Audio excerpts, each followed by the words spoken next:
in the last thing I've been able to do is watch cricket. And forget about Ashes. Even my own country, I have time to watch, because what I've gone through in the last 14 months, I mean, everything else before in my life, like cricket, has become, trivial. Well, now, former Pakistani Prime Minister Imran Khan has warned his country could be heading back to the dark ages. In the last year alone, Mr. Khan has been removed from office, faced an assassination attempt, arrested by the military, and handed dozens of corruption charges. That's all while violent clashes continue between the police and his supporters. Well, Imran Khan joins me now live on the programme. Good afternoon to you. Good afternoon, Kathy. Thank you very much for joining us this afternoon. You face, I think, more than 100 criminal cases and charges, including treason, corruption and murder. Do you fear being arrested again imminently? Well, Kathy, there are 170 cases so far, and I'm heading towards my first double century. And these are in the last few months, because at the age of 70, I never had one criminal case, and in just a few months, I've 170, and the objective is to put me in jail, because you see that this is the election year, and my party is by far, right now the biggest party, the most popular party in the country, according to all opinion polls. In the by-elections, we won 30 out of 37 by-elections. So the establishment has decided that whatever happens, I should not be coming back into power, because they were the ones who removed me 14 months back. And so all this is going on really to ensure that I'm disqualified or in prison, so my party loses the election. Well, whatever happens, if you are thrown in jail, if the worst happens, will you and your party continue to run for those elections? Well, I'm almost certainly going to go to jail. I mean, I am mentally prepared, because, 170 cases, and they're increasing by the day. So all they have to do is cancel bail in one of the cases. And then, of course, they've got military courts now. And military courts, because in the civilian courts, the cases are so bogus that none of them I get bails. But in the military courts, for sure, they'll put me in jail. So mentally, I'm all prepared for going into jail. But yes, definitely the party will fight contest elections. And when you say mentally you're prepared for jail, I mean, do you fear it? Do you worry how you'll get on in jail? When you say you're mentally prepared, how are you doing that? Well, look, I've had one look. So to the listeners, when I was removed 14 months ago, it was expected that the party would just fizzle away, because the establishment is all powerful in Pakistan. But the reverse happened. The next day when I was removed, there were hundreds and thousands of people, for the first time in our history, who came out in the streets protesting that this was what had happened, was a conspiracy. And since then, the party's popularity has just gone up, despite all the oppression that has taken place to dismantle the party. And so why do I feel right now I will be put in jail? Because I had one assassination attempt. Because when the party was still growing, that's when they tried to remove me physically. Then on the 18th of March, there was a second assassination attempt on me, which I was very lucky to get away with. So I feel that they are determined that whatever happens, those who removed me do not want to see me back in power. Do you worry? And therefore, Yes. Apologies. I was just going to ask you, do you worry that you might not live to see the elections at this rate? Look, I'm, someone who's quite fatalistic about this thing. I believe that, when your time comes to go, and it's in God's hands, and, nothing can stop it. In fact, the 2 times I escaped death, the only reason, there's no logical way I should have escaped it. It was, in my opinion, the will of God. So, in a sense, whenever the time comes, we have to go. But jail is a certainty. And jail is a certainty because they feel that if I'm inside and not campaigning, then my party will not win elections. Although 10,000 of my workers are in jail as I speak. My entire senior leadership is in jail or hiding.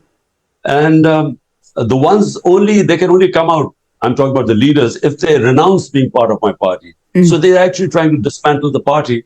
But the vote bank is according to all opinion poll surveys, is stronger than ever. And what do you think will happen? We've seen all these protests when you were arrested before. If you were actually thrown in jail, what do you think will happen on the streets? What will the repercussions of that be? Kathy, the reaction to the way I was manhandled, the way I was picked up like a terrorist by commandos, where I was sitting in the precincts of the High Court. It was totally illegal what they did. And it was the way they beat up everyone and then and treating me like some sort of a criminal. So that's what got the reaction. Because all they had to do was show me a warrant and I would have gone to jail. They didn't need commando action to get a 17-year-old man to pick him up like that. So therefore, that created a reaction. But I think what sort of a reaction, I don't know really, because the oppression right now, we have never seen such oppression in this country. I mean, I've seen 3 martial laws. I was in the opposition under General Musharraf's martial law. I was in jail for 6-7 days. But it was liberal compared to what's going on right now. Wow. I mean, the media is muzzled. One of our best investigative journalists was hounded out of the country, killed. One of the second best guy has disappeared for 40 days. And then 5 or 6 of our top media guys have left the country. So this sort of oppression is unheard of. My name cannot be mentioned on television. I mean, forget about making speeches or interviews. I cannot be mentioned on television. Well, the cases against you are registered under anti-terrorism law. The government says that your supporters used petrol bombs and that they're therefore justified in using that law. What do you say to that? Look, in France you have demonstrations. In Pakistan, all the demonstrations that took place, in my 27 years, every time we have been peaceful. It is a constitutional right to hold peaceful demonstration anywhere. Now, unfortunately, since I have been out of power 14 months ago, the peaceful demonstrations have been attacked by police. We have all the evidence. I mean, given a chance, we will be able to prove in a court of law, which we haven't been allowed to have a chance, that we were all the time peaceful demonstrators were attacked. On 9th of May, 25 of peaceful demonstrations were shot dead. 50 got bullet wounds. And so all I'm saying is, and none of the police was harmed. They were unarmed people. So there's no even investigation in people being shot. If you've got right on your side, as you say, why do you think it is that you haven't had more support from Western governments around the world? I think, well, my 3.5 years as Prime Minister, the Western governments, their interests are much more important than moral issues. Because, for instance, I mean, India has the UN human rights have charted the number of human rights violations in Kashmir in India. But India is a trading partner, so no, there's no condemnation. Similarly, right now, I think our government is supporting Ukraine. And so therefore, although they know that this is an undeclared martial law in Pakistan right now, our democracy is being dismantled. All the institutions which uphold democracy, like the judiciary, like free media, like political workers being victimized right now, they all know what's going on. But I think that, there's no condemnation from the governments. There is some from the media, Western media, but none from the governments. People here know you very well as a cricket star. I wanted to ask you, it seems almost trivial compared to what we've been talking about just now, but I wanted to ask if you've been watching the Ashes.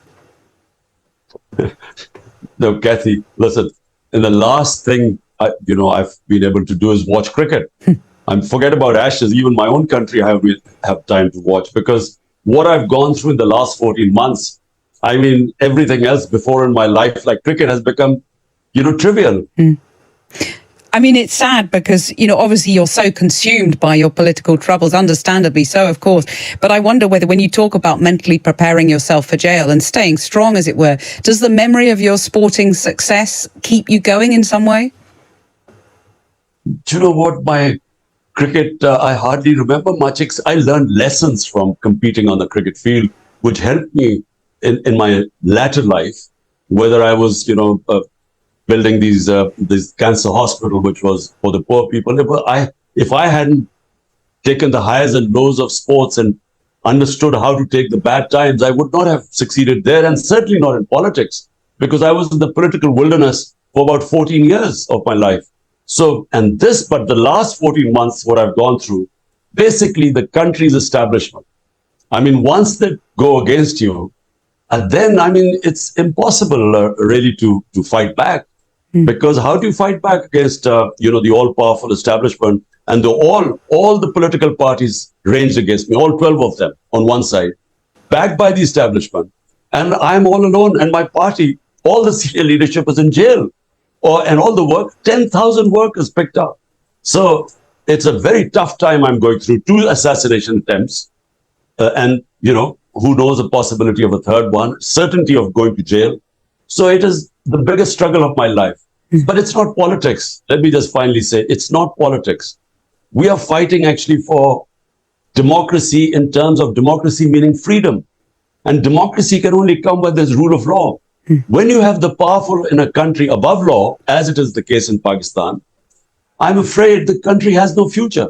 The people who die crossing the Mediterranean or going over from South America to North America, immigrants who risk their lives, all are escaping countries which do not have rule of law and hence are called banana republics, or where there's poverty, are moving towards countries which have rule of law, which have democracy, freedom.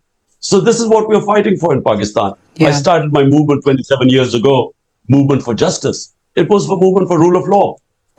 That's the crucial issue at stake. Thank you so much, Imran Khan, for making time to talk to us this afternoon on the programme.